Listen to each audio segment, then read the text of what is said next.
Bom dia, boa tarde, boa noite. Nós estamos agora começando o segundo capítulo do livro do Kurose, em que a gente vai começar a falar sobre as camadas em si, mais especificamente. Nesta aula, nós vamos começar a falar sobre o capítulo 2, que aborda a camada de aplicação, na estrutura de redes.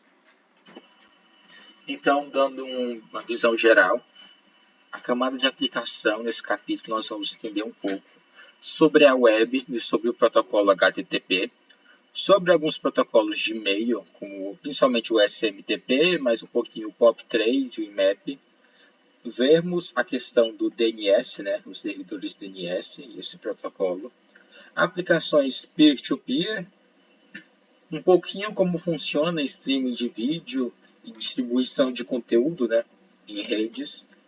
E a questão de protocolos TCP e UDP e uma visão geral ali sobre como que essa questão dos sockets na programação deles. Então, o objetivo dessa aula é que a gente possa entender um pouquinho melhor os conceitos e os aspectos de implementação dos protocolos de aplicações de rede. Os modelos de serviço de camadas de transporte, como é feito esse transporte, o paradigma de cliente-servidor, em que eu tenho um cliente e um servidor, e o paradigma peer-to-peer, que é algo que não existem nem clientes nem servidores. Os dispositivos fazem o papel de ambos. E a gente vai conhecer os protocolos mais relevantes da camada de aplicação, HTTP, FTP, SMTP, o POP3, DNS e assim vai. E, se der tempo, criar aplicações de rede usando do Socket API em Java. Algumas aplicações de rede, A camada de rede é a camada mais próxima que nós temos, É a camada de serviços, por assim dizer. É a camada de envio de informações, a camada de criação de processos, de websites, de aplicativos. Então, é uma camada muito próxima, porque nós diariamente estamos usando e-mail, estamos usando a web, estamos enviando mensagens de texto, fazendo login. A gente está usando aplicações que são peer-to-peer, são distribuídas. Está fazendo games online, estamos jogando games online, acessando streamings, usando videochamadas, como Skype antigamente, hoje em dia mais o Meet, o Zoom, e aí vai, usando redes sociais, fazendo buscas. Então, estão o tempo todo enviando informações para servidores, por exemplo, e também requisitando informações a partir da web. Então, é uma camada muito cotidiana, muito próxima a nós. E para criar uma aplicação de rede, Para criar uma aplicação de rede, a primeira coisa é que precisa de um programa, Precisa de um programa, seja ele um site, seja ele um aplicativo. Já precisa de um programa. Esse programa vai ter que rodar em diferentes sistemas finais. Vai ter que rodar no computador Mac, no computador da Amazon, no computador Samsung, no computador da Apple. No computador usando, às vezes, Windows, Linux, macOS. E ele vai se comunicar através da rede nesses sistemas. Entre, por exemplo, um servidor e um outro dispositivo final, um cliente, ou então entre clientes, entre uma relação peer-to-peer. E o software do servidor web se comunica com o software de browser, Então, por exemplo, o Google é um software, uma aplicação, e ela se comunica com o Google Chrome, que é o browser. E a gente tem que entender que não é necessário escrever software para o dispositivo do core, do centro. Então, por exemplo, não vai rodar o Google no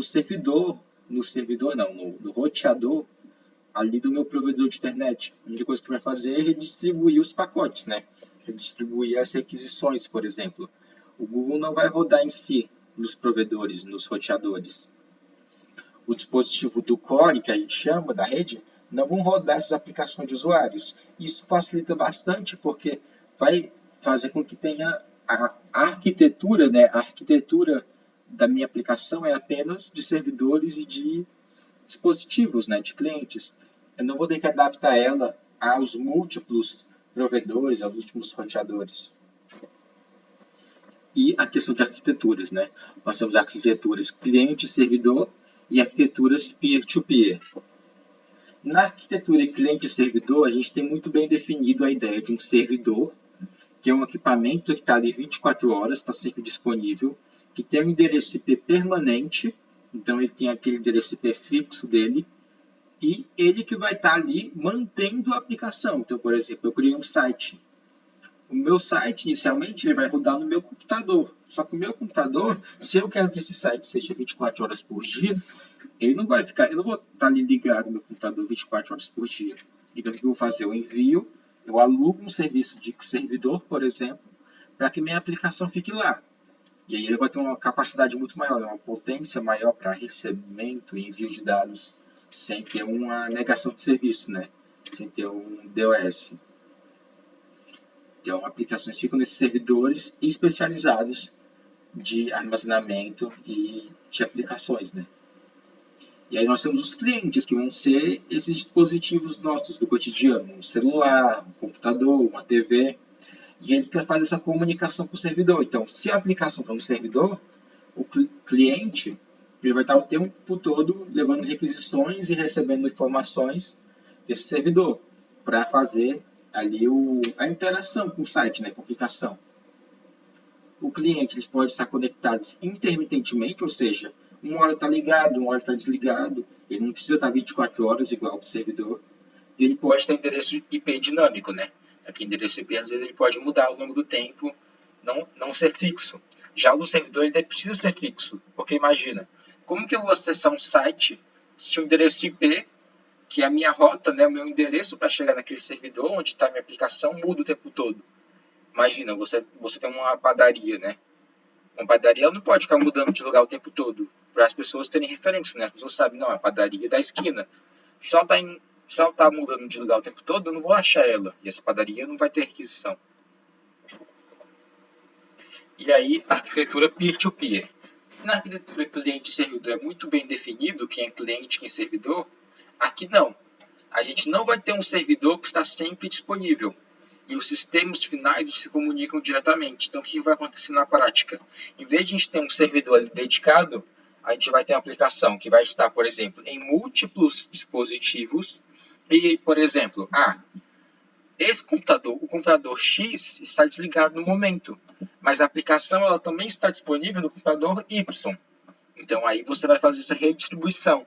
Em vez de ter um servidor específico, você tem vários dispositivos que contêm aquela aplicação e eles vão servir, entre aspas, com papel de servidor. Mas, ao mesmo tempo, eles também são clientes, eles também são computadores normais. Então, eles são tanto cliente quanto servidor, né? São pares que solicitam o serviço de outros pares, né? Então, eu tenho ali 10 computadores que têm uso normal, as pessoas usam eles no dia a dia, mas, ao mesmo tempo, eles estão ali rodando uma aplicação para que outras pessoas também acessem elas. E aí, quando o computador desliga, você acessa a aplicação que está no outro dispositivo e aí vai, né? Fica distribuído. Isso é muito útil, por quê? Porque a gente tem uma autoescalabilidade, né? Novos pares trazem nova capacidade de serviço, bem como novas demandas de serviço. Então, quanto mais computadores, você vai ter mais computadores para redistribuir esses requisitos, né? Para essa aplicação não ficar apenas em poucos dispositivos, mas ao mesmo tempo, tendo mais computadores, você vai ter mais uso e mais requisitos, né? Tem uma coisa meio equilibrada. E os pares são intermitentemente conectados e trocam de endereço IP, né? Então imagina, tem um gerenciamento complexo. Porque uma hora a aplicação está nesse dispositivo com tal endereço IP, outra hora ele está em outro lugar com tal endereço IP. Uma coisa um pouquinho mais complexa, mas ao mesmo tempo para baixo custo, né? Aplicações, por exemplo, open source, ele é interessante, a questão peer-to-peer. Já para uma empresa, uma coisa que tem uma gestão muito mais fixa, mais rígida, talvez não fosse tão interessante. E aí a questão da comunicação entre os processos, né? O processo é o programa em si que está rodando em um host, né? Esse host pode ser um servidor, mas pode ser um cliente também. O processo cliente é um processo que inicia a comunicação. Então, por exemplo, eu estou aqui no meu computador e eu clico no Google. O Google está rodando agora no meu dispositivo, então ele está num processo cliente. Porque o Google, quando eu vou fazer uma requisição nele, eu mando uma mensagem, por exemplo, ele vai fazer o quê? Iniciar uma comunicação com o servidor, enviar uma requisição para ele, para eu conseguir fazer a troca de informações, né? Então, dentro do mesmo host, dois processos se comunicam usando comunicação de processos, né? Então, por exemplo, vamos pensar que eu tenho ali dois softwares que se comunicam, né? Eu tenho, sei lá, o VS Code e o GitHub, por exemplo. O Google Git, por exemplo. Eles são dois processos que se comunicam a partir de uma lógica organizada pelo sistema operacional. Já no caso de dispositivos diferentes, eles se comunicam trocando mensagem. Então imagina, se não tem um computador e tem um outro computador. Um computador, para se comunicar com o outro, ele tem que enviar uma mensagem explicando, né, elucidando o que ele quer. E aí depois vai receber uma mensagem de volta do outro computador. Isso é feito a partir de sockets, né? O socket é um processo que envia e recebe mensagens do seu socket, né, para o seu socket. Então essa mensagem, essa carta, por assim dizer. O socket é análogo / equivalente a uma porta, né? O processo de envio empurra a mensagem para fora da porta e o processo de envio depende da infraestrutura de transporte do outro lado da porta para entregar a mensagem para o socket no processo de recepção. Então, por exemplo, eu tenho uma aplicação, né? Eu tenho um processo cliente e ele quer perguntar que horas são para o Google. Esse dado, esse pacote vai ser enviado usando o socket, né? Que vai criar empurrar essa mensagem para fora da porta até chegar no meu servidor, por exemplo, o servidor da Google, que ele vai, a partir do mesmo socket, abrir essa porta para receber essa mensagem. Recebendo essa mensagem, ela vai ser controlada pela aplicação do desenvolvedor, ela vai ser tratada para ele ser interpretada e depois, junto com o sistema operacional, vai enviar uma mensagem, uma informação correspondendo àquilo que foi enviado, né? Você enviou a mensagem de que horas são, depois o servidor vai processar essa mensagem e enviar, sei lá, 4 da tarde, são 5 da tarde, e assim vai. E aí a questão do processo de endereçamento. Para receber mensagens, o processo deve ter um identificador. O dispositivo host tem endereço IP exclusivo de 32 bits. Então, por exemplo, quando você envia um pacote do seu processo cliente, você tem que enviar o seu endereço IP. Você tem que enviar o seu endereço IP. Por que isso é importante? Isso é importante para que depois, na volta, você consiga identificar qual foi o processo, né, qual foi o dispositivo que tem essa necessidade. Que foi, né, que você precisa saber quem enviou para depois você enviar de volta. O endereço IP do host no qual o processo é executado é suficiente para identificar o processo? Não. Muitos processos podem estar em execução no mesmo host, né? Então imagina, às vezes você recebeu 3 mensagens, mas as 3 mensagens são do mesmo host, só que são 3 mensagens diferentes. Então só isso não é suficiente para identificar o processo, mas isso já é um avanço, né? Você não sabe qual é o processo, mas você já consegue identificar quem o enviou, quem enviou aquele processo.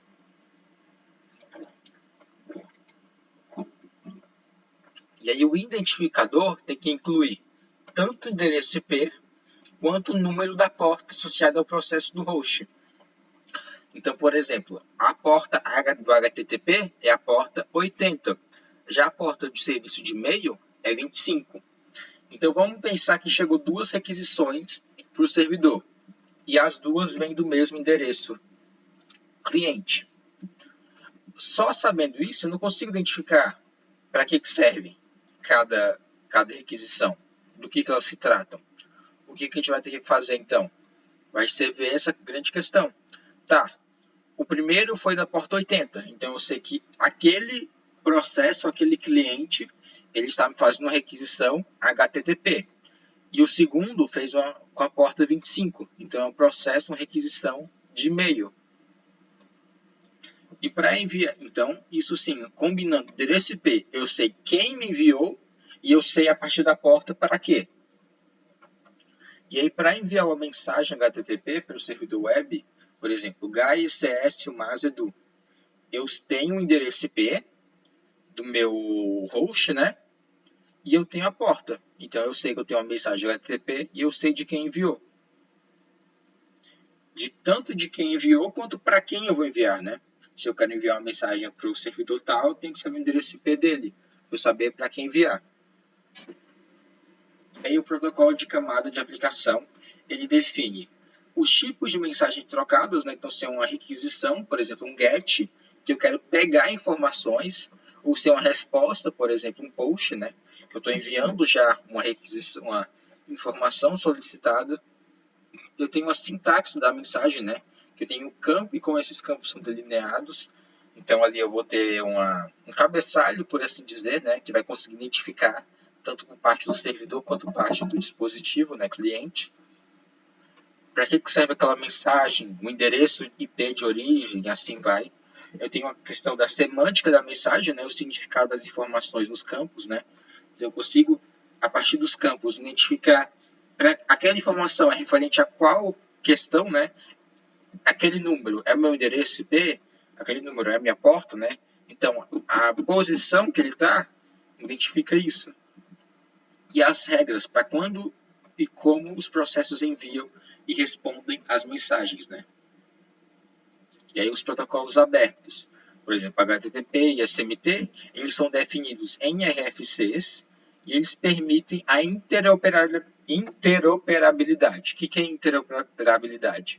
É o fato de você, seguindo os protocolos, você consegue que diferentes servidores ao redor do mundo, em diferentes marcas, consigam trabalhar de forma inteligível, né? Que um entenda o outro. Por quê?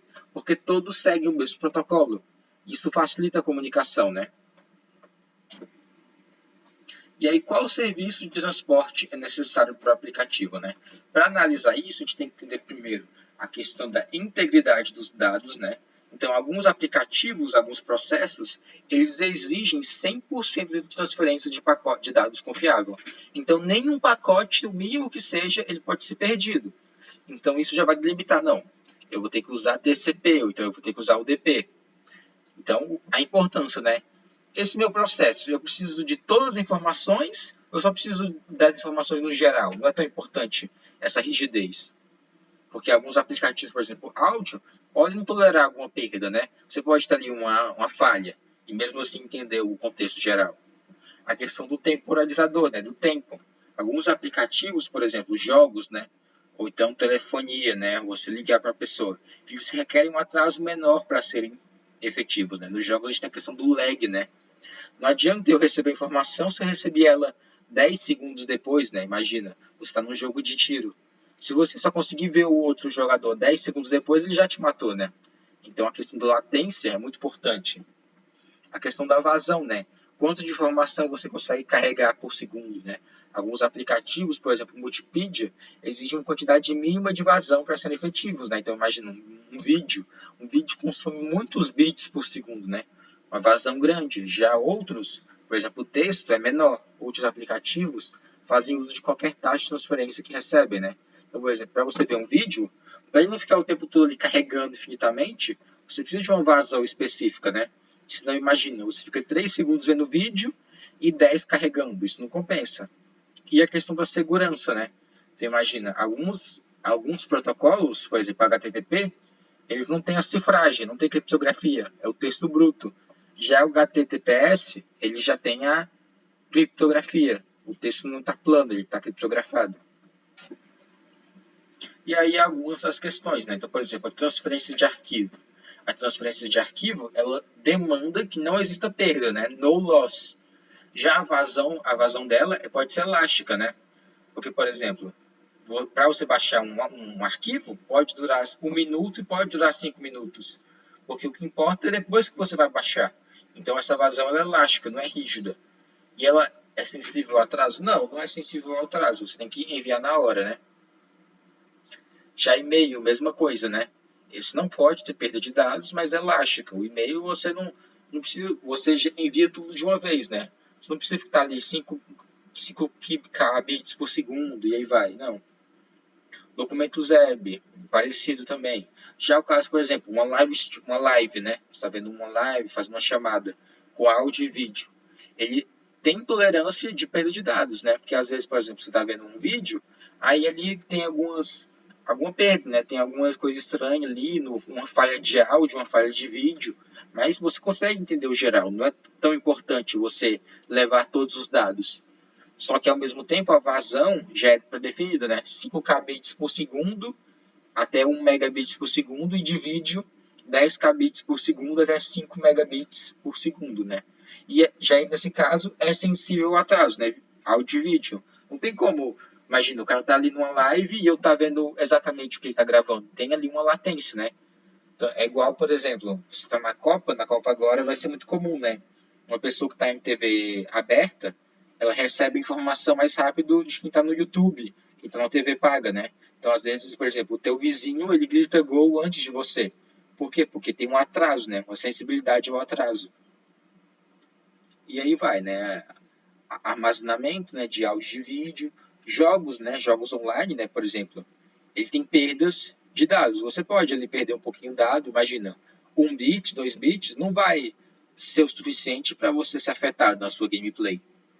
Mas já a questão da vazão é importante, né? Você demanda ali um fluxo constante de bits, né? Alguns bits por segundo. E pode ter sim um sensível atraso, mas é importante que seja baixo, né? Seja baixo, sensível atraso. Você vai ter um lag ali, mas tem que ser o menor possível. E aí a grande questão dos dois principais protocolos, por agora, né, de transporte na internet, né, de você transportar informações, que é o TCP e o UDP.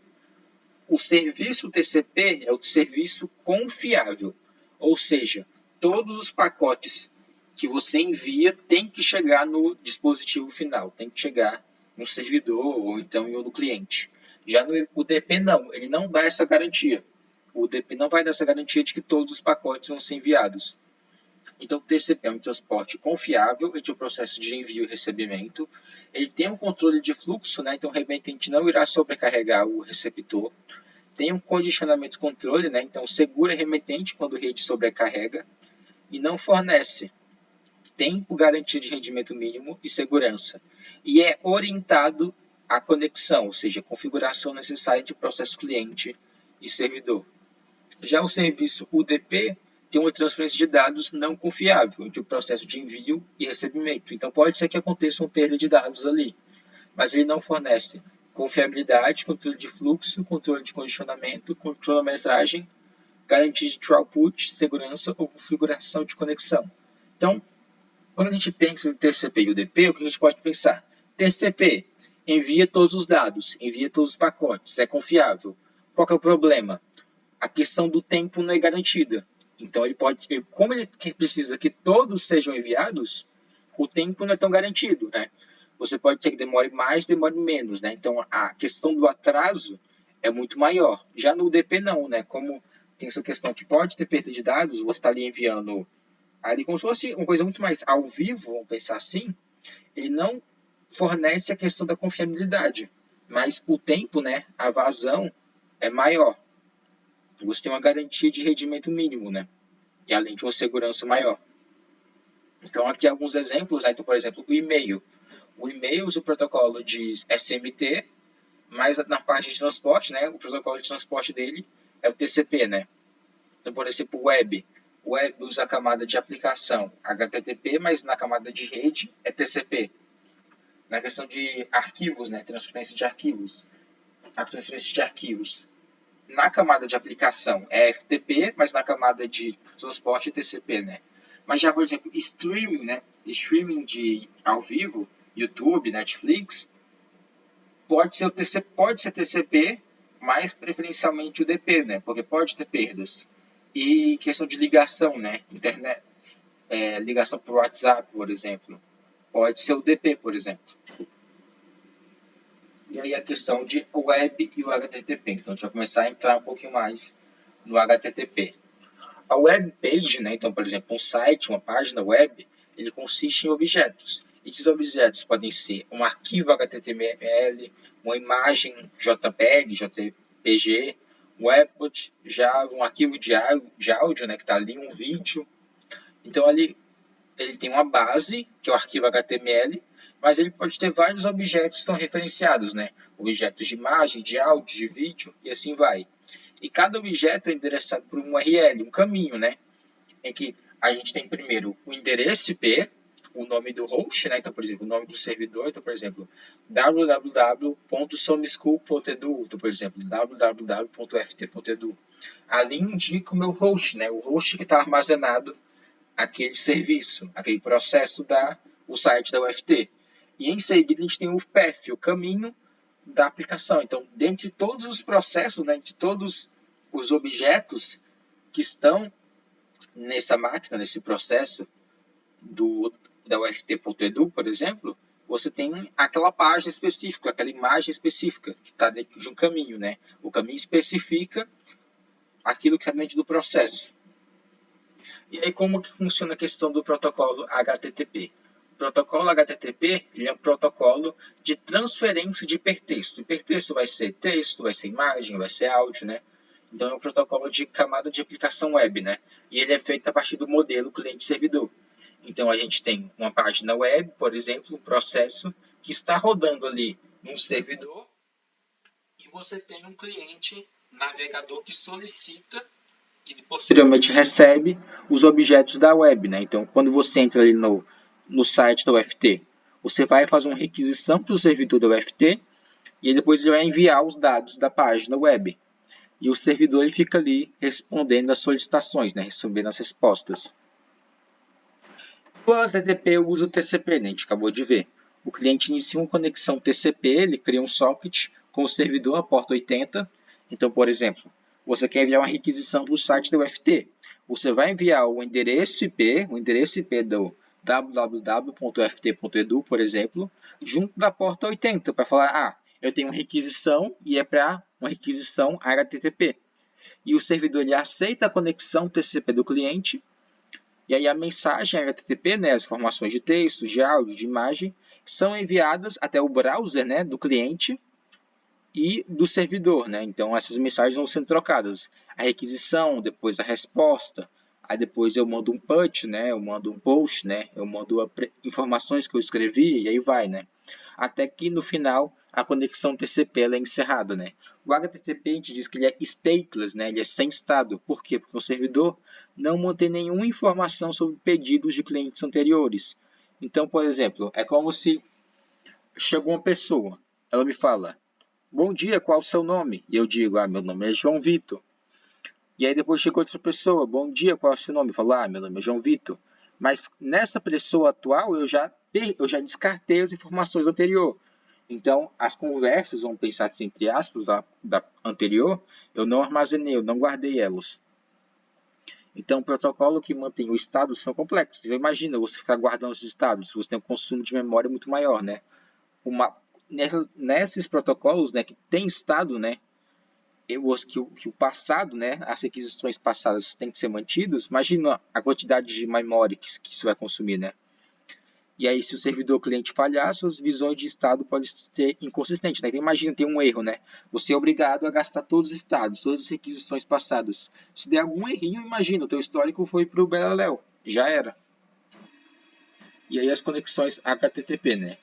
Tem um HTTP não persistente, há menos um objeto enviado sobre a conexão TCP. A conexão então é encerrada. Por exemplo, o download de múltiplos objetos necessitam de múltiplas conexões.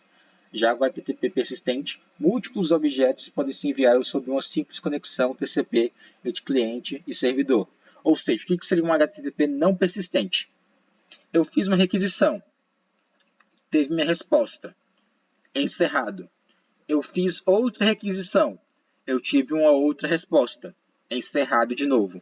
Então, cada envio de objetos tem uma conexão TCP que é iniciada e encerrada. Já na HTTP persistente, não. Múltiplos objetos eu posso usar uma mesma conexão para enviar e receber várias coisas.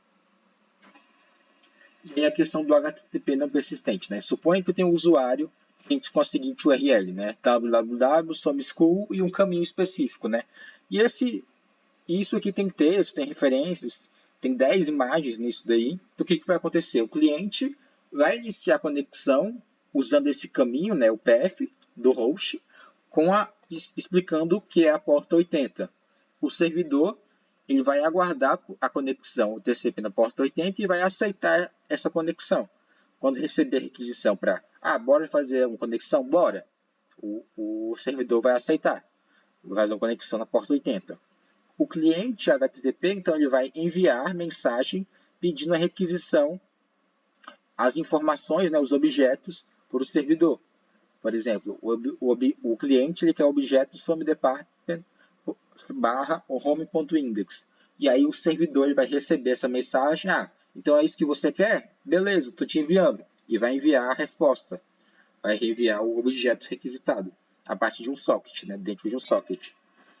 E aí, beleza, enviei, foi enviado a resposta, foi enviado o que você pediu, fechei a conexão. E aí o cliente HTTP vai receber essa mensagem, né, vai receber a resposta com o arquivo HTML, com as imagens, e aí vai, e a conexão TCP foi encerrada.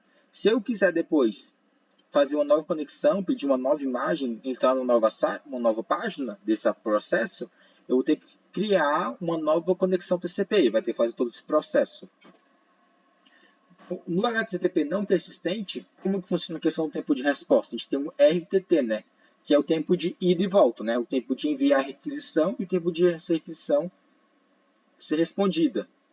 Então, como que funciona o tempo de resposta? A gente tem um RTT para iniciar uma conexão. Então, o meu cliente vai falar, bora se conectar? Enviei a requisição. Aí o servidor vai analisar e falar, bora. Ele vai enviar essa carta falando bora para o cliente. A partir do momento que os dois recebem o bora, beleza, conexão estabelecida. Agora eu vou fazer uma nova requisição falando, é isso aqui que eu quero essa página web. E aí esse pacote vai ser enviado para o servidor. Quando esse servidor processar isso, vai lá e envia esses dados para o cliente final. Então a gente tem duas idas e duas voltas, né? Uma para iniciar a conexão e depois outra para o envio em si de dados, né? Para o envio dos bytes da requisição do HTTP. E no meio disso, a gente tem um tempo de transmissão do arquivo, né? Que imagina, vamos pensar que o servidor quer enviar uma página com, igual eu falei, 10 páginas web, 10 páginas, 10 páginas não, 10 imagens. Isso vai pesar um pouco. Então, para enviar isso aí, vai levar um tempo, né? Vai levar um processamento. Então, não é instantâneo. Me envia isso. Enviei. Não, vai demorar um tempo, né? Para organizar tudo isso. Então, o tempo de resposta total do HTTP não persistente é 2 RTTs, né? Um para criar a conexão e um para enviar, mais o tempo de processamento, né? O tempo que você não está enviando, mas está processando para depois enviar o arquivo. No caso do HTTP persistente, é a questão dos problemas do HTTP não persistente, né? Ele vai requerer 2 RTTs, né? Então, 2 ali ida e volta do objeto, e pode ter uma sobrecarga do sistema operacional para cada conexão TCP. Imagina, cada conexão você abre e fecha, abre e fecha, abre e fecha. Você vai sobrecarregar, você corre o risco de sobrecarregar o sistema. E aí os navegadores geralmente abrem conexão TCP paralelas, né? Para buscar objetos referenciados. Então imagina, você tem paralelismo. Você tem múltiplas conexões sendo enviadas ao mesmo tempo. Já no HTTP persistente, o servidor deixa a conexão aberta. Então, você criou ali uma conexão. Enviei a primeira resposta, né? Eu quero essa página web. Fui lá e enviei. Eu não fechei a minha conexão. Por quê? Porque vai que ele quer de novo mais uma requisição, né? Eu não vou fechar para ter que depois iniciar tudo de volta.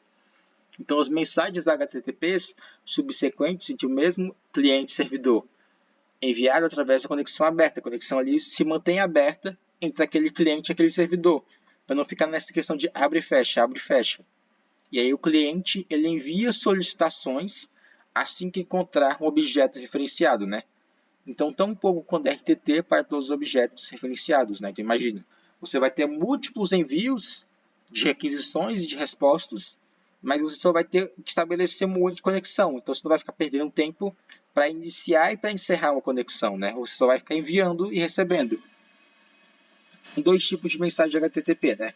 A gente tem a requisição. A requisição aqui a gente tem o GET, né? Ele quer que você envie para o cliente uma informação, né? Por exemplo, a página index.html. E aí a gente tem a identificação do host, né? Que é o www.net.cs.mas. A gente tem o user agent, né? Então, qual browser que o cliente está usando? Está usando o Firefox. E aí a gente tem o sinal de aceito, né? Foi aceita a conexão de texto HTML, né? Camada de aplicação e assim vai. Definido a linguagem, definido a questão de codificação, né? O char7. E aí a gente tem Keep Alive, né? A conexão se mantém viva. Então aqui a gente tem mostrando que é uma conexão HTTP persistente. Então que ela vai keep alive, né? Vai se manter viva, não vai ser fechada. E aqui a gente tem, por exemplo, a questão, né? O método, no cabeçalho vai ter, primeiro, perguntando qual método que vai ser usado, depois a URL, a versão, o header field, né? O nome, o valor e aí vai, né? Então, você tem ali no meu pacote, né? Você tem várias caixinhas e cada caixinha tem informação específica para o meu servidor conseguir tratar, conseguir interpretar o que eu quero, onde eu quero, para quem quer essa mensagem, né? Quem quer isso, e depois fazer a resposta, né? Responder corretamente. E aí aqui a gente tem a questão, né? Por exemplo, dentre os métodos, a gente já viu o get, né? E agora a gente vai ver o post. O post é para você, então, por exemplo, digite meu nome. Tem um site que está falando digite meu nome. Eu boto ali, João Vitor. E aí eu aperto. Esse apertar, eu crio uma requisição post. Por quê? Porque é o cliente que está enviando respostas, enviando dados para o servidor, né? E aí tem a questão do URL, né? Que é o get. Quando eu quero pegar um URL, pegar ali, né, uma página web, eu faço o get, que eu quero que o servidor que me dê informações.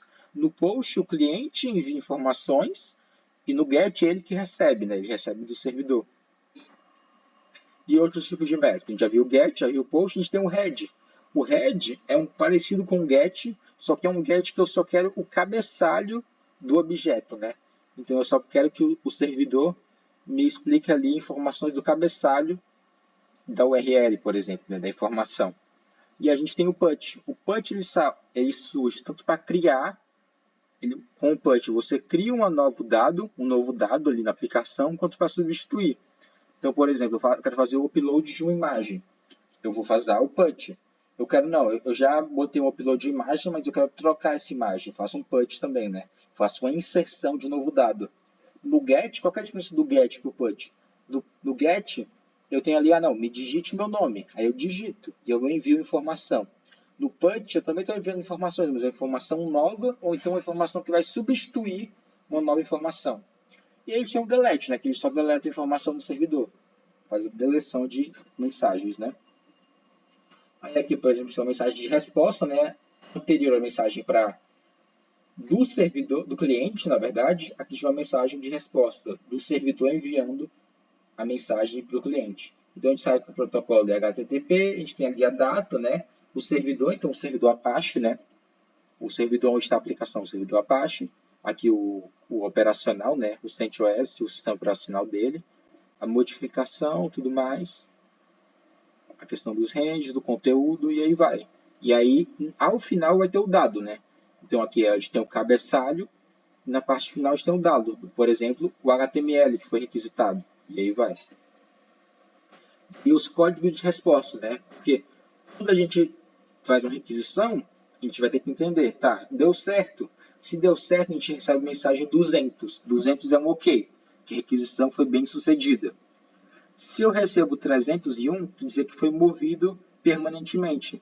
Quer dizer que, na verdade, por exemplo, aquele processo que estava no servidor aqui, na verdade, agora ele foi para outro servidor. Então, deu um erro, por quê? Porque eu requisitei uma informação para o servidor, sendo que agora está em outro. Então, teve a questão de move permanently, né? Então, 301, que aí envia nova localização.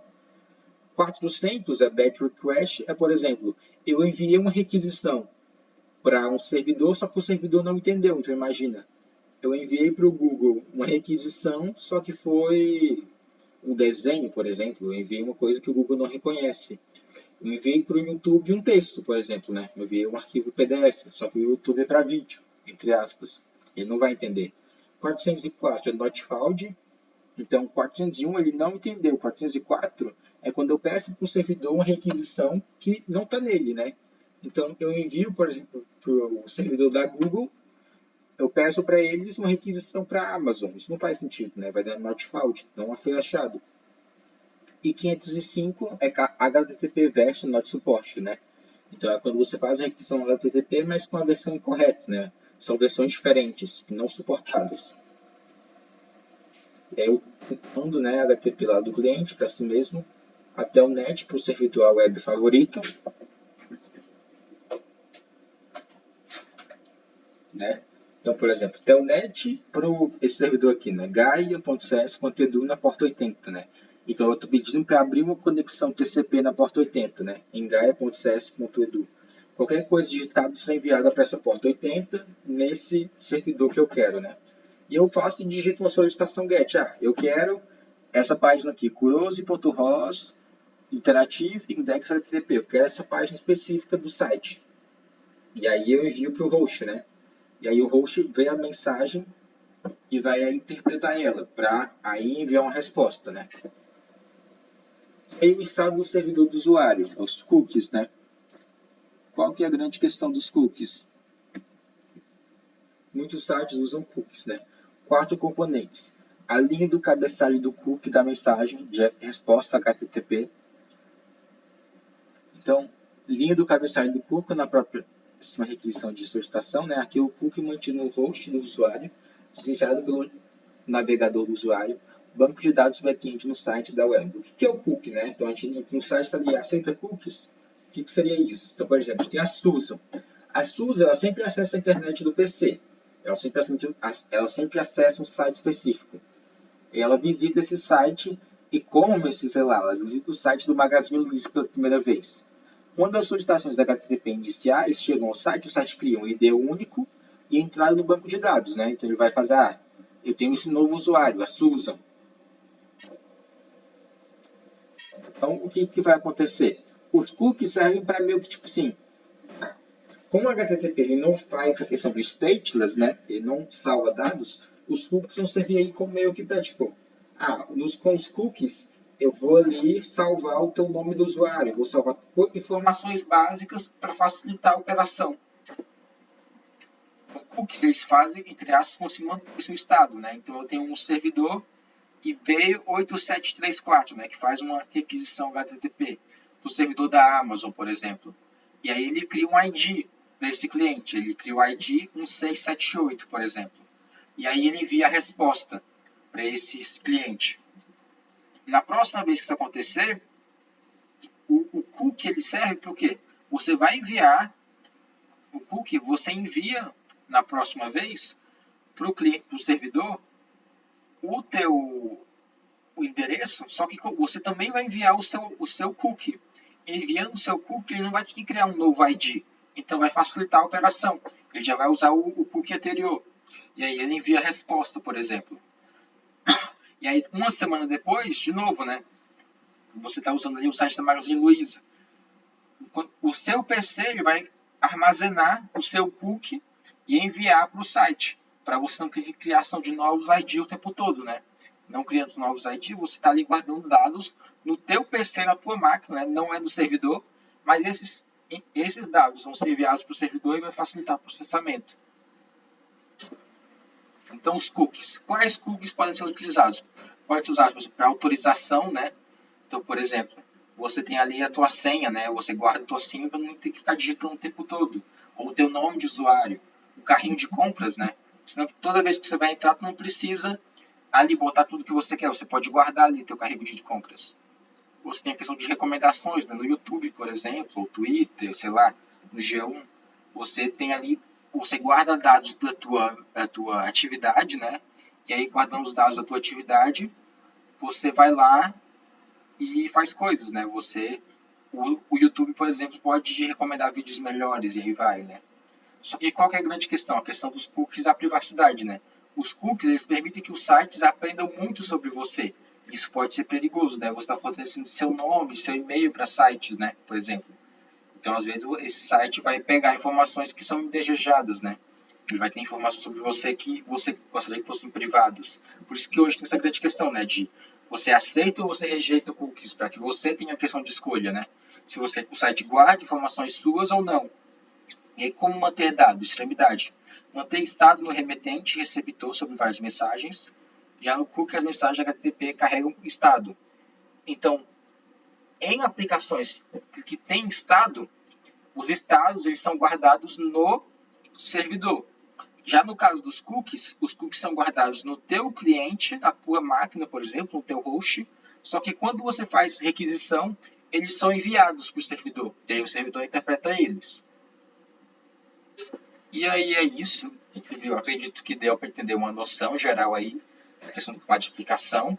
A gente ainda vai ver um pouco mais sobre ela no próximo vídeo. Esse capítulo 2, né, de aplicação ele é meio longo, então a gente vai ter ali uns 3, 4 vídeos para passar ele por completo. É isso, muito obrigado e até a próxima.